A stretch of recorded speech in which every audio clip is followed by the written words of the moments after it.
There is one right way and a million wrong ways. Halo guys, balik lagi bersama saya, di Alur Singkat Film. Hari ini saya akan mereview sebuah film yang di tahun 2001 ini, judulnya To Another Girl. Film ini menceritakan kisah hidup-hidup seorang gadis, yang menjalani hidup, yang lumayan berliku-liku. Jadi supaya nggak penasaran nih, langsung aja yuk kita tonton filmnya. Tapi seperti biasa sebelum mulai, kalian bolehlah like, comment, subscribe dulu, supaya nggak ketinggalan update film menarik lainnya guys. Kalau udah, ini dia, Another Girls. Di film ini kita akan berfokus pada seorang gadis muda, bernama Elle. Tulisannya si Elle ya, tapi dibacanya El aja nih jadi biar lebih enak.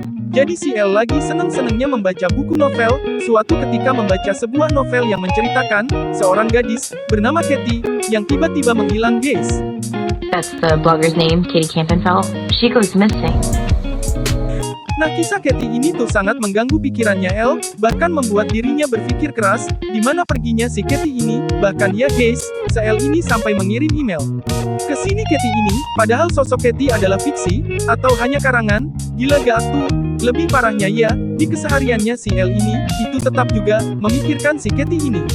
Bahkan kegiatan mengirim email, itu sudah menjadi aktivitas rutin bagi si Elle. Dia pun malah jadi curhat ke si Katie tentang masa lalunya dia, hingga tiba-tiba, sosok Katie ini mulai membalas email yang dikirimkan oleh Elle. Elle pun tidak percaya. Karena yang seperti saya bilang tadi, kalau Katie hanyalah sosok fiksi nyata. Your mom said that you disappeared. Selanjutnya Elle dan Kitty pun mulai rajin membalas email. Dia pun cerita kalau memang sosok Katie hanya fiksi, tapi itu dilakukan untuk menutupi jati dirinya yang sebenarnya. Sosok misterius si Katie ini pun langsung menjadi teman terbaik bagi Elle, yang hidupnya memang kesepian. Tapi si Elle kadang-kadang terasa agak paranoid juga nih, dia nih merasa ada yang ngikutin padahal mah emang perasaannya di doang. Nah lihat sendiri aja tuh, di dunia nyata, Elle itu sangat-sangat kesepian guys. Yang lain sama teman sama pacar, lah dia cuman duduk aja, baca buku, padahal dia cantik ya.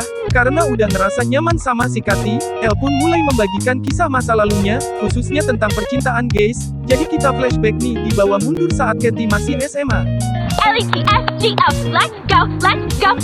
Dia pernah ikut audisi menjadi pemandu sorak, tapi ternyata dirinya hanya dijadikan bacot sama cowok-cowok di sana, yang tidak lain karena gunung kembarnya Elle, yang tampak mempesona, walaupun hanya omongan, tapi ternyata hal ini langsung berdampak pada kesehatan mentalnya Elle. Dia pun banyak mengkonsumsi obat penenang guys, langsung terkapar di lantai. Untung ada ibunya yang membantu dirinya, mengangkatnya dari titik rendah. That's enough for today.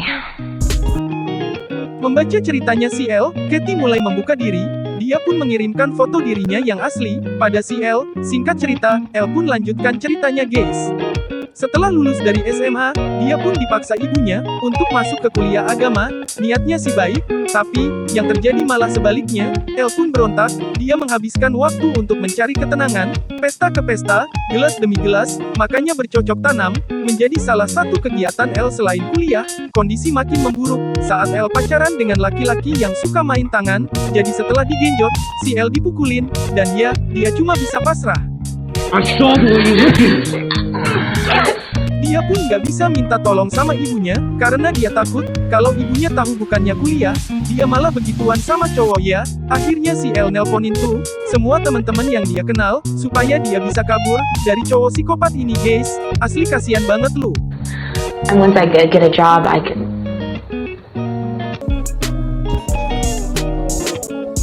Singkat cerita, Elle pun kabur ke rumah kakaknya di luar kota dan berhenti kuliah. Elle dan Connor itu tuh GK begitu dekat, dan betapa terkejutnya, ternyata si Connor ini adalah golongan ragil. Elle pun tinggal di rumahnya Connor sambil mencari pekerjaan dan melanjutkan hidup. Connor membantu Elle dengan memberinya pekerjaan di kantor temannya. Nah disinilah awal mula Elle untuk menata hidupnya kembali guys. Hi, Molly Andrews. Such a pleasure to meet you. Terlebih lagi, di sini dia diterima dengan baik. Di sini Elle bekerja kepada Dev sebagai bosnya. Bahkan lebih jauh lagi ya, Elle diminta untuk menjadi babysitter, mengasuh anak-anaknya Dev. Hey, you wanna make extra money? Who doesn't? We need a babysitter. Karena tiap hari ketemu, dia mulailah timbul benih-benih cinta. Elle mulai diam-diam jatuh cinta sama bosnya sendiri, karena memang nggak sulit untuk jatuh cinta sama Dev. yang lebih dewasa, kaya raya, dan sangat lembut. Beda banget lah sama pacarnya Elle, yang kasar dan main tangan guys. Cuman ya gitu, si Elle jatuh cinta sama laki orang, ditambah lagi peluang besar bagi Elle, karena ternyata hubungan Dev sama istrinya tuh sedang tidak baik-baik Number aja. 6. On the once-a-month plan now. Di sisi lain ibunya Elle akhirnya tahu nih, apa yang terjadi pada anaknya. Ibunya pun sadar, dan meminta Elle untuk kembali kuliah, dimanapun yang ia mau, karena yang penting anaknya mendapatkan pendidikan terbaik. Namun Elle yang lagi jatuh cinta pun menolak permintaan ibunya. Oh shit, you don't wanna leave. Dan hari yang dinanti-nantikan pun tiba, di sebuah pesta kantor. Dev yang sudah mabuk nih ya, tanpa basa-basi langsung menarik Elle ke sudut sepi, dan langsung melakukan sebuah serangan cepat yang tidak dapat ditolak sama si Elle. Namun Elle yang sadar si Dev suami orang pun sadar, dan melepaskan Dev. Sisi lain, dia merasa bersalah guys, tapi di sisi lain dia seneng gitu. Aduh gimana ya, hari selanjutnya Elle pun rela lembur untuk berduaan sama bosnya, terlebih lagi ternyata dia juga Dev menaruh rasa nih pada si Elle. Selanjutnya mereka pun pindah ke apartemennya Elle untuk bercocok tanam. Setelah digenjot, Elle pun bertanya sama si bosnya, kalau memang udah gak bahagia, kenapa nggak cerai aja bosku? Dev pun memberikan alasannya, karena buah hati, kalau dibercerai dia harus membagi hartanya yang mana itu juga perusahaannya guys. Lalu perusahaan yang ia rintis, harus bangkrut.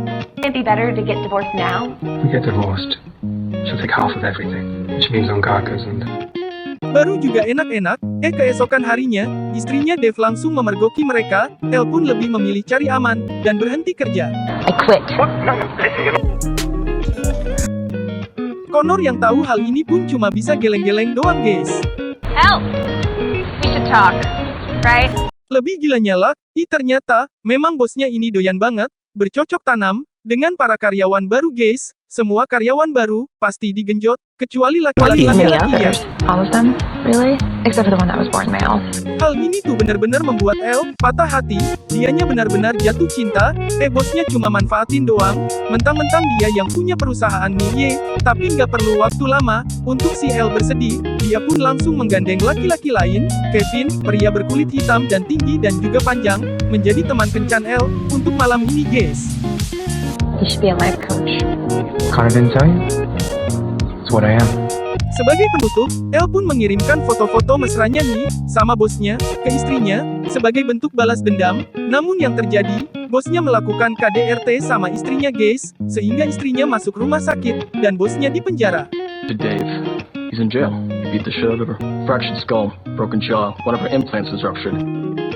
Oleh karena itu Connor meminta Elle untuk pulang ke ibunya, supaya tobat. Nah Elle punya cerita nih, masalah ini ke temannya pun sama, menyarankan dia untuk mendapatkan pengobatan, entah dengan mendekatkan diri, kembali kepada Tuhan, atau dengan cara yang lain. Or yoga, or therapy, or church. Lalu kita balik nih ke si Katie. Singkat cerita kita pun janjian untuk bertemu di sebuah restoran. Namun setelah Elle menunggu berjam-jam, namun Katie ini nggak datang-datang juga guys. Bahkan yang lebih anehnya si Katie ini tuh mesen kamar untuk Elle bermalam. And Elle Overton? Did she get a room for herself? Elle pun masuk ke dalam kamar ini. Dia pun semakin cemas karena Katie yang ia tunggu-tunggu tidak kunjung datang. Namun tiba-tiba ada seseorang yang berdiri di depan kamarnya dan lalu film pun berakhir dengan nasib Elle, yang kita tidak tahu seperti apa. Namun saya asumsikan, Katie ini adalah seseorang, yang memangnya mengejar cewek-cewek yang kesepian guys. Yang butuh teman ngobrol gitu ya. Sosok Katie ini tuh terus mendengarkan curhat demi curhat, cewek-cewek itu, sampailah, cewek ini percaya, dan dikirim ke sebuah tempat hingga terjadi ya seperti Elle alamin. Di akhir film kita juga diperlihatkan cewek lain, yaitu Annie Dorner, yang juga mempunyai hidup seperti Elle, sangat kesepian. Dan curhatlah sama si Katie ini, bisa dibilang ini film yang endingin yang sangat membanggakan kali ya, terlepas dari ending yang menggantung, pengalaman hidup Elle. Itu tuh sangat sedih guys, punya pacar toksik, terus jatuh cinta sama bos sendiri, yang taunya cuma dimanfaatin doang sama bosnya. Hal ini tuh kayaknya membuat Elle jadi nggak percaya lagi sama orang lain. Makanya, pas dia baca novelnya Katie, dia ngerasa ada sebuah hubungan emosional antara dia sama sosok Katie ini. Kalau menurut kalian sendiri gimana film ini guys? Tulis di kolom komentar ya. Dan jangan lupa like dan komen dan subscribe. Makasih yang udah nonton, saya cabut dan bye-bye.